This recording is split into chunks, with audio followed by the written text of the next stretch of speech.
Support for First Coast Connect is provided in part by Baptist Health and North Florida TPO. Good morning, I'm Ann Schindler, and this is First Coast Connect. Today, will local healthcare budget cuts cause permanent injury? We talked to 3 healthcare CEOs ahead of a city council budget meeting on Tuesday. And in just a bit, we'll introduce you to one of the first local candidates of the 2026 season as he announces his bid for Florida's Congressional District 4 seat live on air. But first, a consequential city council vote looms Tuesday with millions in possible cuts to proposed healthcare spending. Here to talk about it, we're joined by Jennifer Ryan, CEO of Volunteers in Medicine. Good morning, Jennifer. Good morning. Mia Jones, CEO of AGAPE Family Health. Good morning, Mia. Good morning. Angela Strain, CEO of We Care Jax. Good morning. Good morning. So I'm going to start with you, if I can, Angela. The council initially cut from the mayor's proposed budget $3.77 million on healthcare spending. Some of that has been restored. Catch us up a little bit on where we are in terms of restoring funding, what's happening on that front, and what is going to be happening Tuesday night. Thank you so much for having us this morning. One of the biggest cuts, of course, is to our collaborative of free and charitable safety net primary care clinics. Under the Curry administration, under President Freeman's mantle, they added our safety net collaborative to the strategic plan of the City Council because it is working for the community. Previously, they were funded at $166,000 a year. They were reduced to zero, but fortunately, we were able to see $45,000 of that restored. But that is still a significant cut. That's huge. These are 6 providers, and we have representatives from 2 of those 6 here today. We'll be talking about the work that they do. But basically, the funding for each of those 6 providers was initially cut to zero. That's correct. And basically, a quarter of that has been restored. Correct. And that's just one part of this overall budget, picture when it comes to healthcare. Talk a little bit about the work that We Care Jax and the Jax Care Connect specifically does. Jax Care Connect is sort of I think you described it as a front door that sort of brings people in, helps them access healthcare, but also, get over some of the hurdles that might prevent them from accessing healthcare. Absolutely. So this Duval Safety Net Collaborative is 6 of our safety net clinics in We Care Jax. For more than 30 years, We Care has been the advanced diagnostic and specialty care network for our safety net.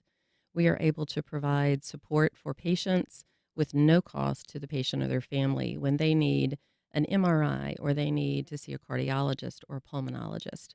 Our primary care clinics, they are the captain. We make sure that every patient is having a wellness visit a minimum of once a year. When they come to us, that is one of the requirements.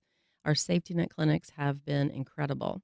One of the things we found in years of study together is that with 900 square miles of a county to cover, many times our uninsured neighbors, of whom there are over 100,000, they often didn't know how to connect to our primary care clinics. They didn't know geographically what was the right one. They didn't know based on their income which was the right one or the complexity of their need.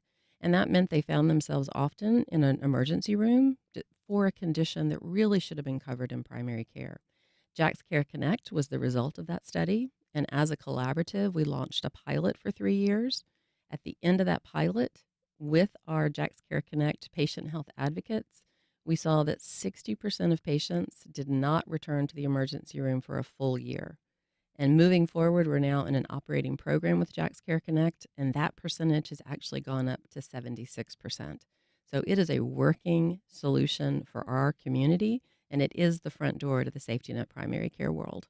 You talk about, the issue of bounce back patients. There was a recent meeting where a number of people from the medical community and the advocacy community spoke to the city council asking to restore some of those funds. And one of the people that spoke was Dr. Mario Paluto, who's the chief medical officer of Ascension St. Vincent's.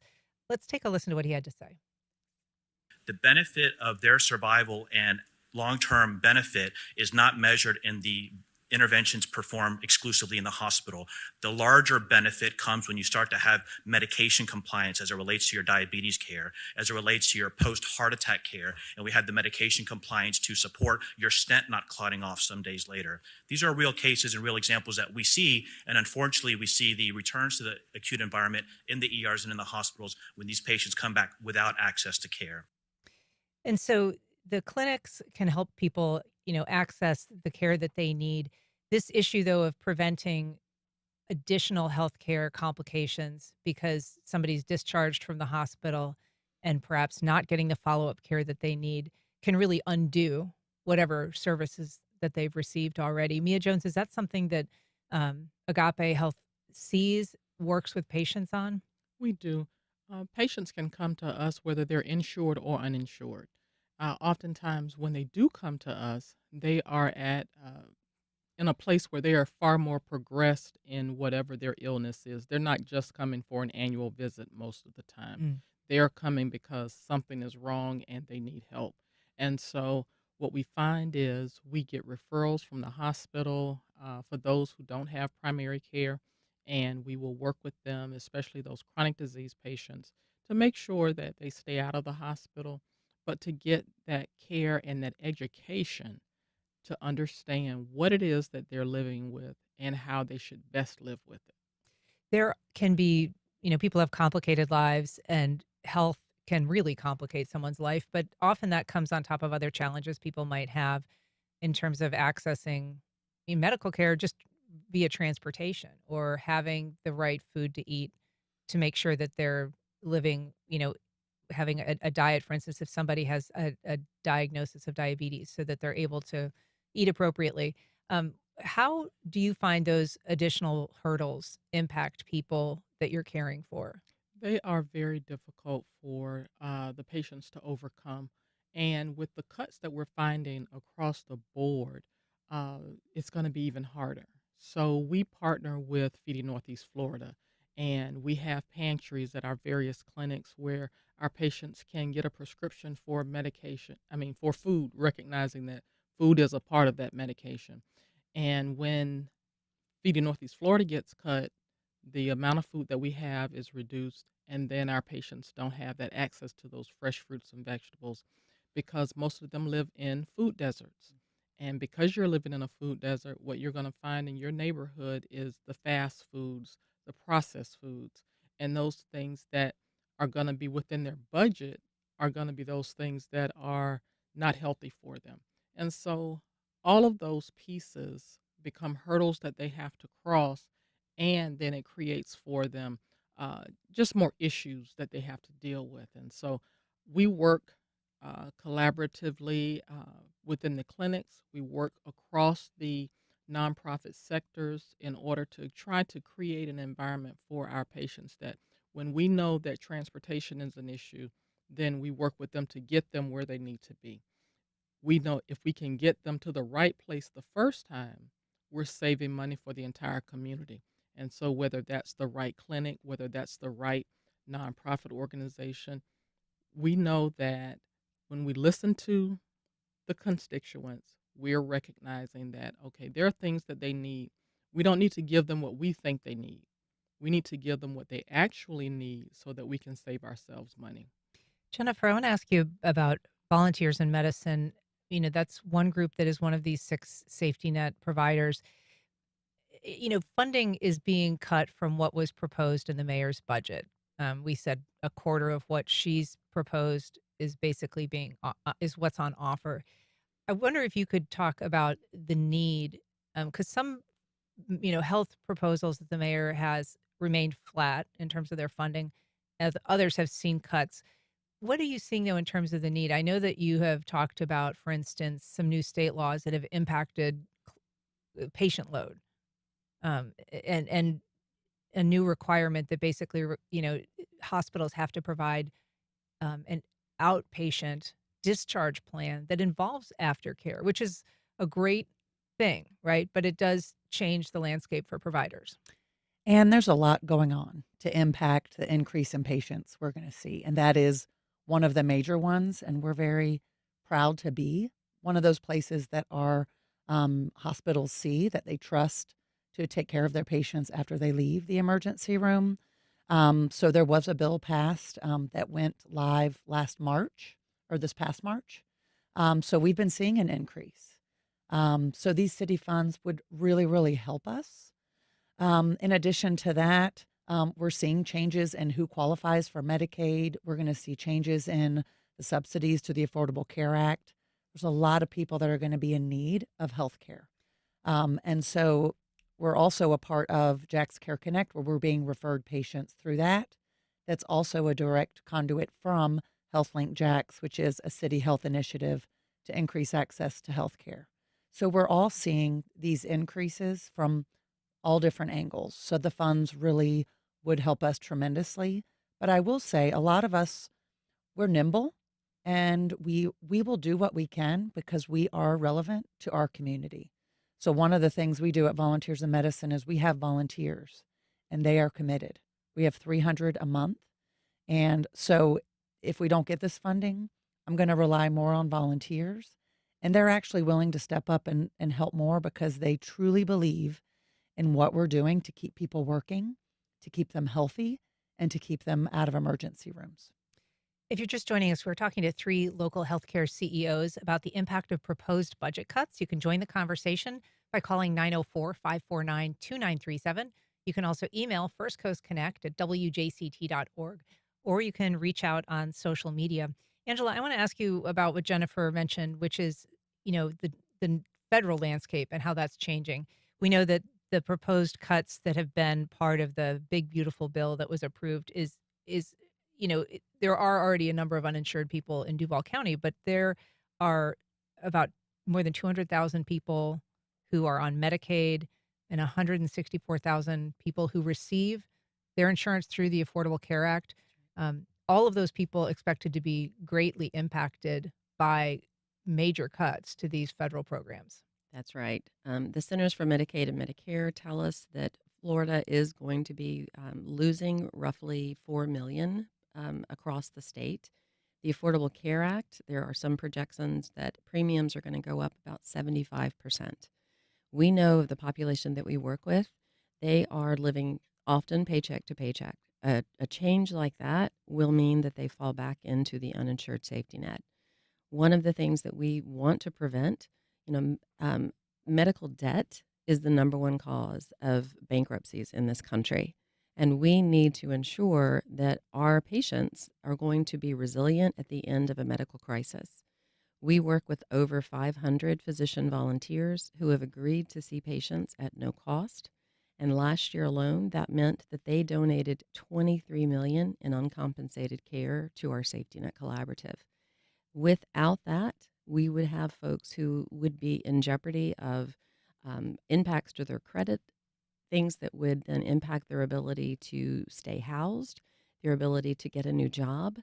Many of the folks we deal with, about 75%, are working one or more part-time or gig economy jobs without access to health insurance. So we know in our community, housing is a high expense. If we keep people healthy, we're going to prevent homelessness, we're going to keep people in their houses, and we're going to keep them in the workforce. And we need that. Roughly 50%, if you take the uninsured, those on Medicaid, and those on the Affordable Care Act, 50% of Duval County are at risk of losing their health insurance. So we've talked a little bit about the good work that you do and why it's important and why it matters to people that are your clients or your patients. But I want to talk about some of the arguments against this funding that have come up at the Finance Committee meetings, and that a number of city council members seem why they're opposed to additional funding or why they support cutting the proposed funding. One of those is, this is something that the hospitals are benefiting from. If we're alleviating the ER load, or reducing their number of uninsured patients, that benefits the hospitals. The hospitals make a lot of money. Why should the taxpayers of Jacksonville be shouldering this burden to take relief off of companies that are making millions or billions of dollars? I can share a little bit. So our hospital system in the local community, when we talk about 23 million of donated health care, 65% of that was from Ascension St. Vincent's last year.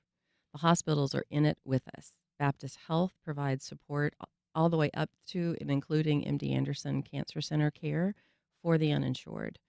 In addition, when we have our hospitals serving the uninsured, all taxpayers are impacted because those numbers go to Tallahassee, and the hospitals do receive some compensation back, and that comes out of our taxpayers' dollars.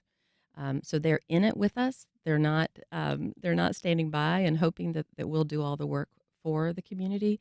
They are with us shoulder to shoulder, and that can mean direct funding to our clinics, but it also means that incredibly valued uncompensated care for our neighbors. Can I add something to Certainly, yeah. this? I also want to share. You gave the full number of what what was originally in the city's budget, around 3 million, little over. I know for my clinic alone, last year I prevented $26 million in emergency room care. So I think what we're trying to do is not say how important emergency rooms are and how important our hospitals are, but we don't need people living with asthma, with diabetes, with hypertension, utilizing emergency rooms when we can take care of that inexpensively, efficiently at our free clinics and our charitable clinics. So that is something that also came up at this meeting. Dr. Matthew Thompson, who's the CEO and co-founder of the city's telehealth partner, Telescope Jax, spoke about that and that kind of referred cost. Let's take a listen. If you're uninsured, you don't feel like you have anywhere else to go, you're going to get a bill for that. The city funds UF Health $56 million a year to take care of people. As a taxpayer, why would I want that money to go towards a $5,000 bill that could have been avoided? I want that money to go to people who have end-stage renal disease, who are very sick, who need surgery. So Mia, I'd ask you about that because, a lot of people have said on the council, we shouldn't be in the healthcare business. And there is some evidence that we are, to some extent, in the healthcare business. What is an appropriate level? I mean, some city council members say this just shouldn't be on the taxpayers of Duval County.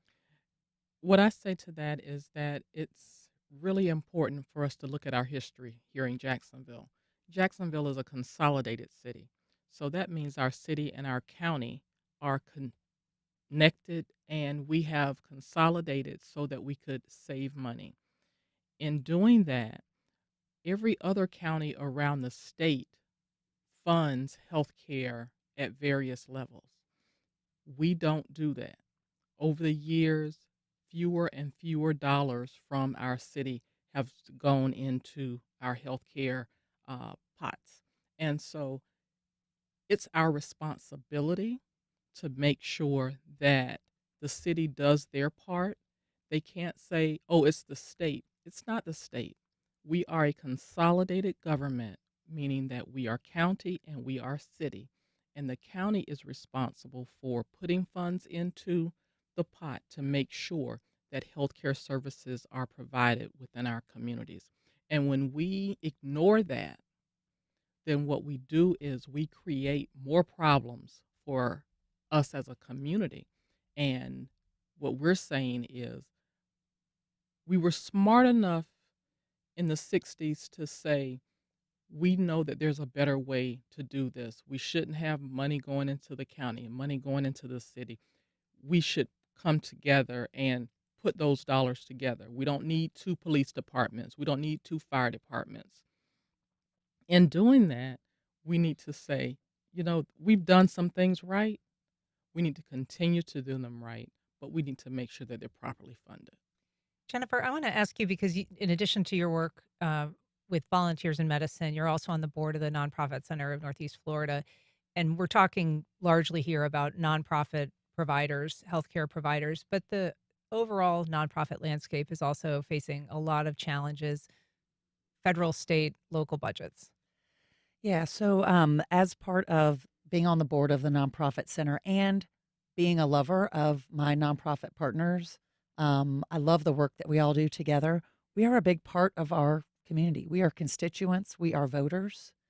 There's over 1,400 nonprofits in our community with a combined revenue of over $12 billion. We're one of the top employers. And a lot of what we're doing is contributing to our communities. We're keeping people in homes. We're keeping people healthy. We're doing a lot with a little. We rely on volunteers. And it's unpopular to think that nonprofits are lazy or not educated. It is popular to realize that all we all are overseen through Candid, which is a way that measures nonprofits and their success and who's efficient. We are employing people with PhDs, with doctorate degrees, and so I just want to advocate for the work that we do. Over 1,400 organizations, businesses, nonprofits are businesses, and we're doing the work, and we do it a lot of times very inexpensively, and it has a huge community impact.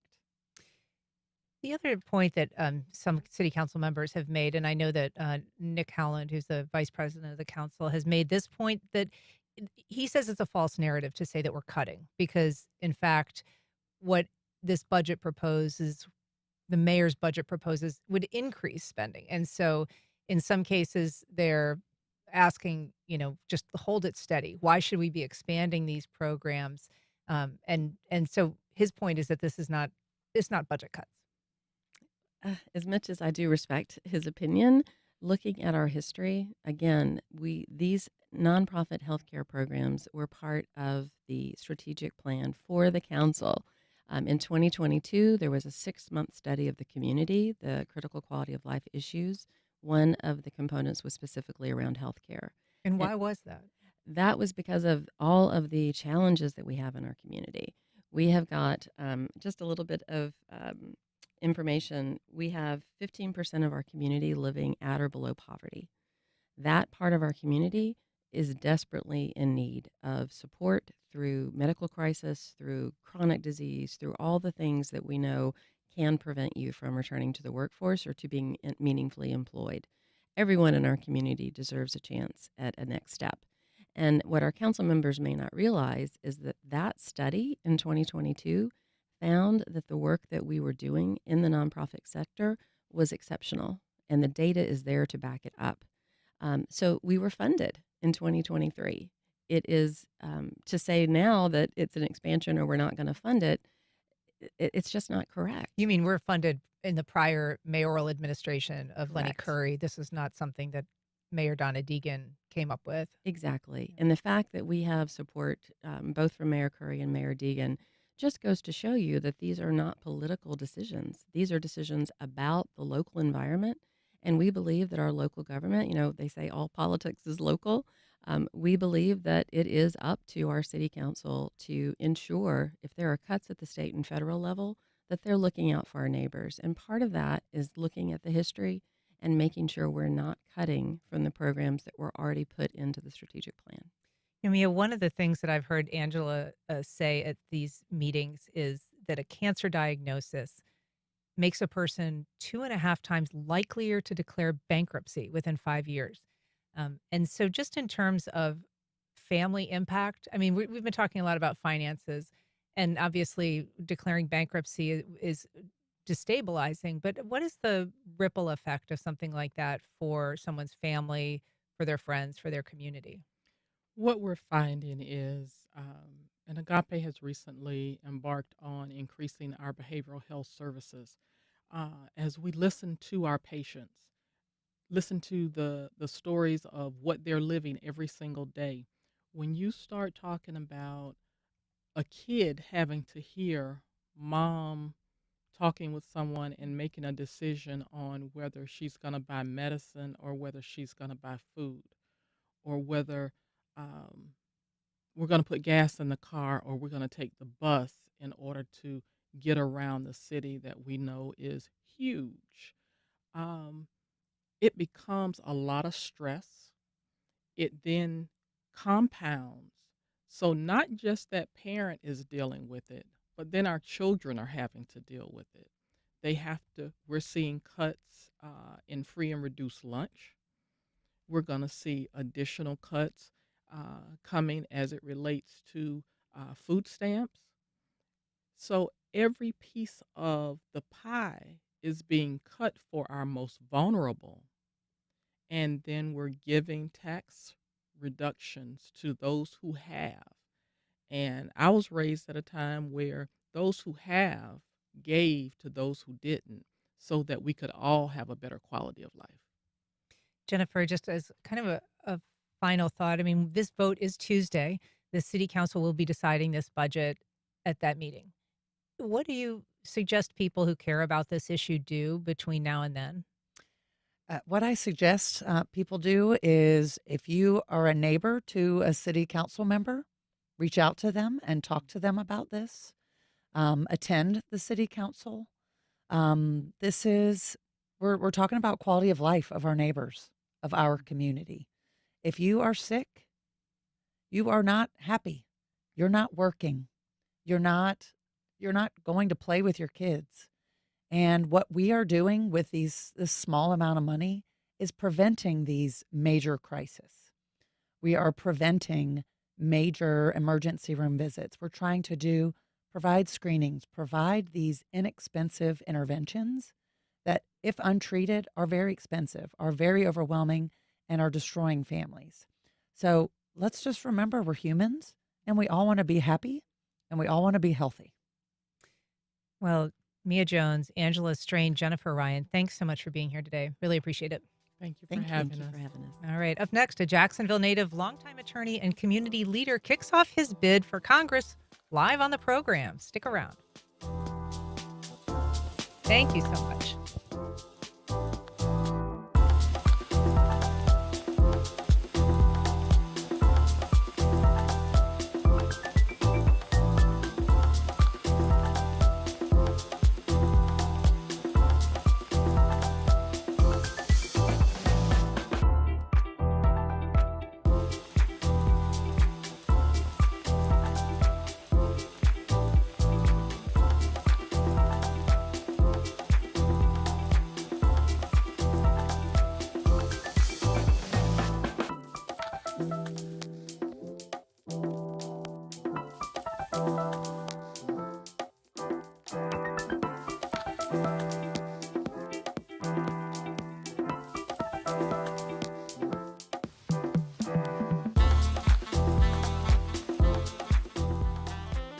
Welcome back.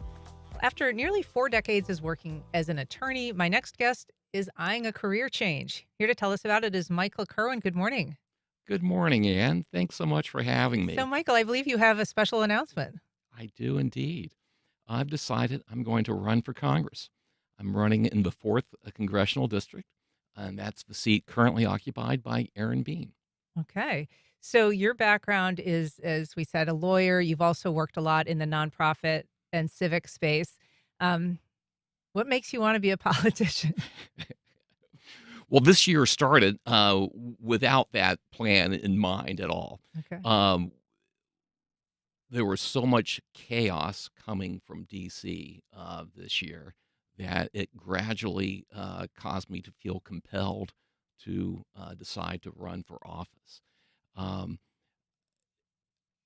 What I've seen, what we've all seen coming out of D.C.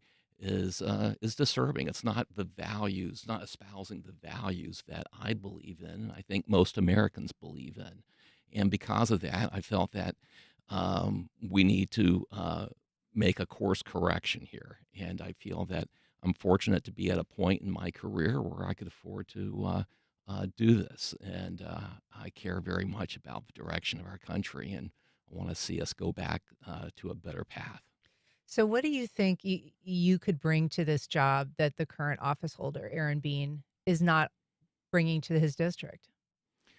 Well, I think the difference that I bring is the experience that I have as a securities lawyer with one of the top firms in the country, helping businesses and individuals solve legal issues and being involved in the community. And I'm wanting to have solutions. I don't believe in running for office solely for theatrics. I believe that what we need are solutions. Well, we're in the midst of a crisis, I believe. Every day for the past 8 months, we have seen chaos. And right now, we are literally that frog in the pot that is slowly starting to boil. We have a president that is acting as a king. We have a do-nothing Congress that is catering to billionaires. And Congress is not addressing the needs of everyday Americans. Our elected officials have divided us to further their political aspirations. They've divided us based upon fear. And so what's happening is going against my values and beliefs, and it's going against the values and beliefs of everyday Americans. We need a Congress that will stand up and do its constitutional duties. So, for people who are watching our live stream, we're going to throw up a map of District 4, but basically, it is a district that encompasses all of Nassau County, all of Clay County, and then a good chunk of Duval County west and north of the St. Johns River. That's Um, correct, a slice of Arlington as well. okay. And so, this is a district that was created in the most recent Florida redistricting, statewide redistricting. It was created, a lot of people believe, to elect a, a Republican. Previously there had been some other elements to the district. Um, for instance, the District 5 had been a minority access district that was also reshaped, and so there is no diversity in terms of our congressional representation in this area. Everybody is Republican. Everybody is a white man. Um, But this is a pretty staunchly Republican district. What is it as a Democrat that you think you would be able to shake loose in um, that constituency to get elected? Well, there's a couple of things I'd like to respond to is that the district has been gerrymandered in a way to not only favor a Republican on paper, but also to diminish the voice of Democrats and especially black voters. And I can understand and I feel for black voters that feel that they've lost their voice, they've lost a representation. However, I feel like I am the best candidate for this job and can represent the people of District 4 the best. I feel like I have got the experience and the willingness to take on the issues and to listen to the constituents and address what they need. If you look at our district, if you it's considered a +5 Republican district. The Cook report says it's 5% more likely to vote Republican than the average congressional district. Well, the district is roughly split a third Democrat, a third independents, and a third Republicans, slightly more Republicans than Democrats. And so people are voting because of their economic interest. So many people, especially in the bottom 70% of our country, are feeling like they're being left behind. And so they're going to switch from one party to the next until they find a party that's truly delivering for them. And I think I can deliver, and I think the Democrats will be delivering for them. If you're just joining us, we are talking to District 4 congressional candidate Michael Kerwin. He just announced his bid for office, and if you have questions or comments as he kicks off the road to November 2026, now's the time. Give us a call at 904-549-2937. You can email comments or questions to First Coast Connect at WJCT.org, or you can tag us on social media. So this is your first time running for office. Your background, obviously, is as a lawyer. You've also done some work with Scenic Jacksonville. You served on the city's ethics commission. What, if anything, about those experiences do you think you would draw on in public office? Well, I think it's all a seamless web. I think they really help each other and help you understand the community better. Leadership Jacks in particular was a great experience. You didn't mention I was a member of their recent class, and just being exposed to my classmates was wonderful. And then being exposed to the different organizations and issues that the community is facing brings an awareness. And probably every candidate for office should go through the Leadership Jacks training. But Scenic Jacksonville, Riverfront Parks Now, the Ethics Commission have all brought new perspectives to the way I think about things. I think thinking about what goes into quality of life, what makes the day-to-day experience of people in the district better is important to be aware of. One of the issues this Congress has been criticized for is hyperpartisanship. an ability to work across the aisle is something that seems to have been a thing of the past, really. It doesn't seem um, very popular to even attempt it. I'm curious what whether you think that's something that you could accomplish. And in that same vein, whether you're in touch with any of the other members of the local congressional representatives, that's John Rutherford, Kat Cammack, or even your opponent, Aaron Bean. Well, again, that's a great question. It's an important question. I think that for Congress to be effective, it needs to return to the days of working across the aisle. People need to work together. And if elected, I definitely intend to work with the other representatives representing Northeast Florida in making sure that we're delivering the solutions that our community needs, that we are delivering uh, the bringing home the bacon, so to speak, to our districts. Um, we have so much theatrics in Congress now. It's not helpful. It's not constructive.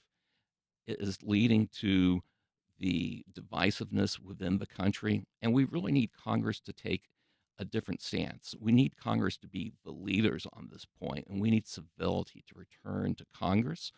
I feel that my background as a lawyer is going to be very helpful because through everyday negotiations with people with opposite views, opposite sides, bridging the divide, coming to a solution, coming to an agreement has been the key to my legal career.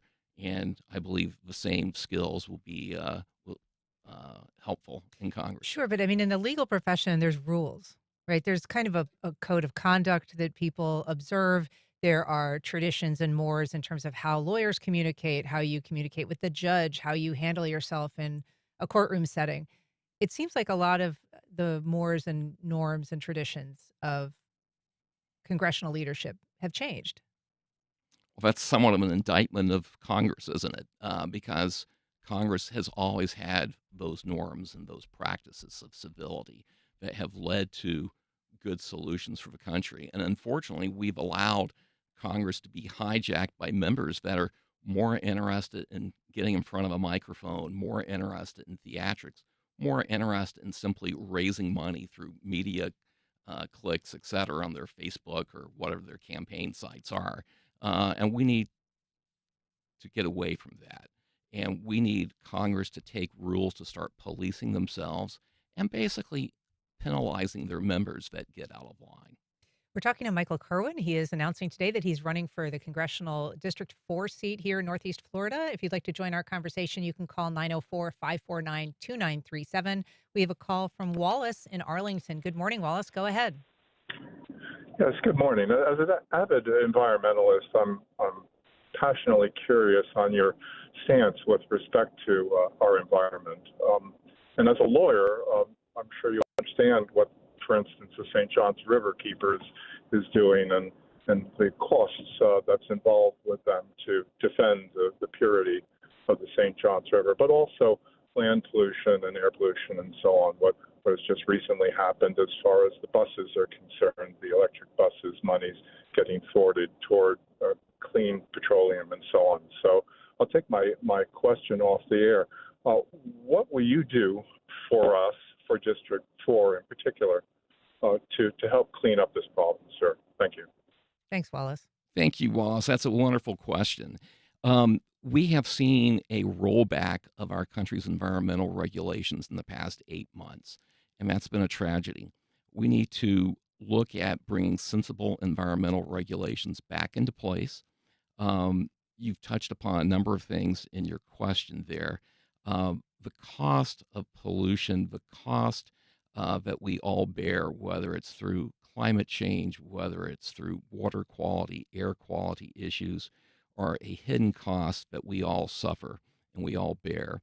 And so by having sensible environmental regulations, will provide not only a sound quality of life, but a bright future for our children and grandchildren.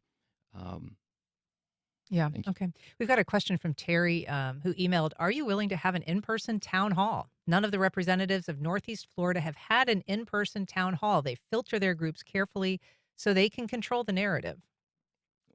That's so sad that that question's being asked. Of course, if elected, when I'm elected, I'll be the representative for everyone. And I believe town halls are a great practice. I want to hear everyone's views, whether you're a Democrat, Republican, or independent, whether you agree with me or not. Um, People can change their minds. That's the whole point of having discussions. That's the whole point of having these town halls. And I think I know most of the issues, but I'm happy to have someone convince me that a position should be changed. And I think that needs to be welcomed in our practices. What do you know about running for office? Have you been talking to people that have gone through this process? What are you expecting? What is your plan in the next, months and year? Well, I've been talking to a lot of people, and a lot of people have thoughts and opinions, and it's been a fun experience so far. And I think the coming year will be an enjoyable experience. The next 4 to 5 months, I really plan to go on sort of a listening tour as far as meeting more people and hearing what the issues are that people in the district have. Believe I understand and know what the issues are, but until you're out there and meeting people, you never really know for sure. And it's sort of a confirmation process going through. And I'm hoping to introduce myself to the district and allow people to understand what I have to offer, and hopefully allow them to gain the confidence that they can trust me and that I can deliver the solutions that they need. Is this going to be a full-time job for you, campaigning and then office holding? It is. It is. I retired from my legal practice yesterday, and so Congratulations. well, thank you very much. And so, starting today, I am full time on the campaign trail. Okay. So where can people meet you if they care to meet you? What kind of opportunities will they have? Where will you be going that will make you accessible to people that are interested in asking more questions? Well, we're still early in the campaign, so we haven't got the schedules all figured out at this point. But you can reach me through my website, which is votekerwin.com. And there's a way to ask questions, provide comments, and I'm sure we'll come up with a schedule for events in the near future. And the election is November 3rd, 2026. That's right. And there could be a primary, and that'll be in August. Yeah, and I think we would expect a primary. There are a few other names that are in the mix, including Ricky Knowles, Brittany Robinson running as Democrats, Ronald Sherhard, who's an NPA, no party, and Todd Schaefer, unaffiliated. But it's great to have you on this morning, Michael Kerwin. We appreciate you making your announcement here, and thanks so much. Well, thank you so much for having me, and this is a great way for any campaign to start, so I'm most appreciative. Thank All you. right. Up next, a new book about the history of brewing in Jacksonville and one of the worst beer ads in history.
The Jacksonville Children's Chorus is holding auditions for kids in rising 2nd through 12th grades. No audition required for younger kids. Rehearsals in Duval, Clay, and St. Johns counties with tuition scholarships available. Information at jackschildrenschorus.org.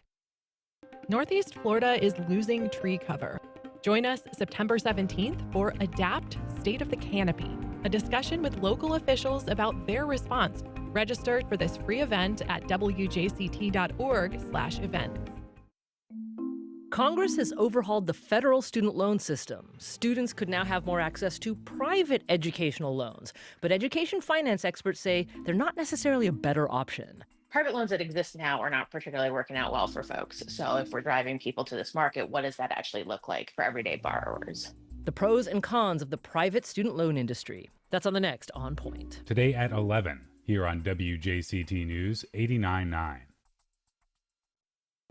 Hey, it's Peter Sagal. You may already know that Congress has ended federal funding to public media, but no matter what's happening in Washington now or in the future, this station's best bet is you. Making a donation, that's great. Making a monthly contribution, even better.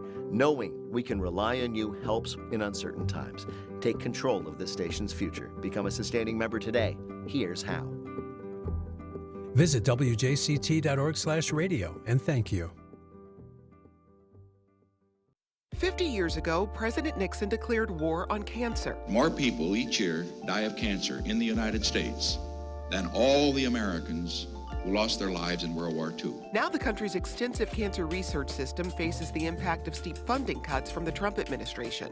What that means for decades of advances in cancer research and treatment. Next time on 1A. Today, starting at 10 on WJCT News 89.9.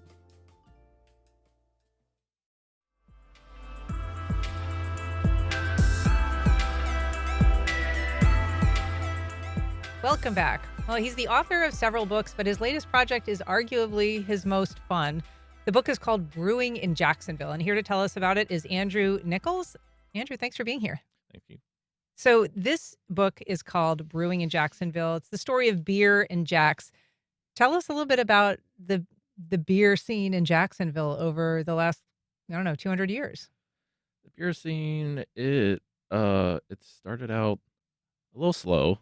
Back in the 19th century, there was one brewery called Eggenweiler in La Villa. That was one of the only ones. It just started out slow. In my book, I have a lot of photos of bars and saloons to make up for that. A lot of cool photos. Yes. And it wasn't until the 1910s when the Jacksonville Brewing Company made the scene, which started to really show Jacksonville was a big deal. And Bay Street was really hopping. I mean, one thing that's so cool about this book is it shows this really thriving city. Yes. And Bay Street was a big part of it. One of the bars there was the Onyx Rail Bar, which claimed it was the oldest bar in the South. I had not heard that claim to fame. yeah, I did not expect that either after researching it. That was an interesting one. And the other thing about that one is the bar itself is said to be carved out of onyx stone. Hmm. But that it closed in the 1970s. That was like probably my favorite photo out of all of the bars. The interior Is of the Onyx the Bar. the interior, yes. Yeah. I love that photo. And I think we have some photos that we'll be showing from the book that kind of give a flavor Yes. of just the variety of pictures and the variety of bars. One thing that you write about in the book is this Schlitz ad campaign Yes. that went terribly wrong from the 70s. I had never heard of it before. Yeah. Tell us what the slogan was. It was along the line of drink Schlitz or I'll kill you, which is Wasn't very, well received. it's not, it was very off-putting, very bold, did not work, and now no one really drinks Schlitz. Yeah, well, it I guess was a learning experience. Drink Schlitz or I'll kill you. Yes. Maybe not the best way to sell your beer. So you also chronicle the rise of the craft beer business in Jacksonville, which actually started in the 90s with a restaurant bar that's no longer around. Yes, River City Brewing Company essentially started. There was also Ragtime Tavern. River City Brewing Company was pretty much, I'd say, the big one. It closed a few years ago and it's gone, and that's one I miss the most. Very unique place Yeah. on the river. But it left a Like that. legacy, and there have been many, many craft brewers to come along since then.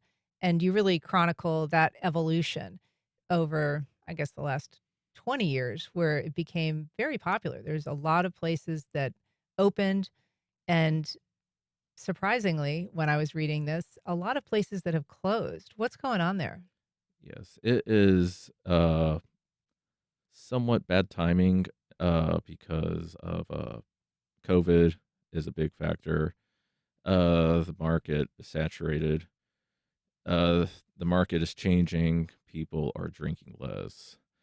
And a lot of the breweries just could not handle the costs, the rising costs, the interruption in the supply chain.